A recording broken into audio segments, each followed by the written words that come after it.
I'm Hamish. I make music. I've done some stuff around for a few different people with visuals. Also dabble in a little bit of sound healing. So sort of try to bring it together in a different way. So I didn't know that I always wanted to pursue music. It only came later in life, like once I had finished school.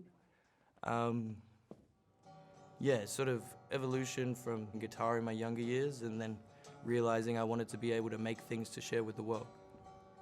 For me, it's very organic, my music writing. I don't often sort of set out a strong intention at the start. It's sort of growing the track from the ground up, seeing the vibe. For me, I chose to have the second persona Enigma because it did help me with my process. It sort of helped break away initially from myself. I had a lot of confidence issues with trying to get out there initially and putting my name on something and being like, this is to the world.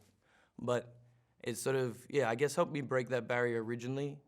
And yeah, I don't know, I guess it does sort of give you a level of a mask to the world, a layer of protection.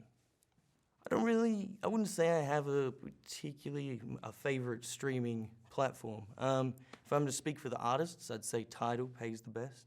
If I was to speak for the masses, most people are on Spotify. The best one, I don't know, Apple Music could be good in the future if they do this deal to pay the artists better, but only if they do that, otherwise Tidal.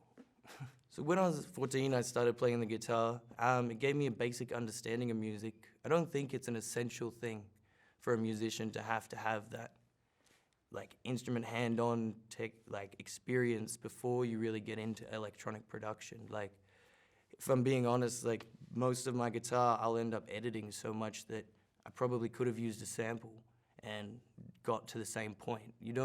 There's so much out there these days, you don't really need to play all the instruments yourself. You can get VSTs or whatever to emulate anything. Like now I majority use MIDI keyboard for most things.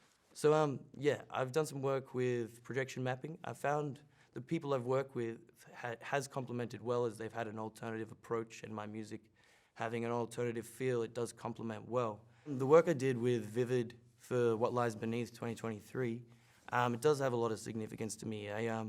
In my career, I'd like to set out to help spread awareness on the climate and climate action that people can do, and just trying to get it more in conversation. It's already there, you know, we are aware, but the more we keep it going, the more we keep that ball like rolling, we can make change. And I think it is a vital part of my production that I'd like to have a positive impact on the world. For me, the main advice for people pursuing a similar career would be perseverance. Just keep going, like get in, get it done. I was a bit older, so I guess I sort of was falling behind some of the people at my point, like I could see around me. Not everyone, you know, because music is a journey that's individual. I definitely say, you know, get on it. Start doing something. Just start playing the triangle. If you're musical, you'll feel it, you'll vibe it. And the more you practice that and refine it, then you'll find yourself within it. And so you can find my work on pretty well most streaming platforms. Spotify, Tidal, it's out there. Apple Music, SoundCloud, if you want. I also have it available on my website. If you want to pitch in, chip in, always helps. Beyond that, in the future, I don't really know exactly, you know? It's a wide world out there in music, and I just want to keep growing and experiencing the facets of it. Like, I've sort of started to explore vocals more in my later production, so I definitely see that being something that could grow in my future. But as I said, yeah, the visuals are a strong point for me. I really like that art, sound world, and I would love to grow a career in that.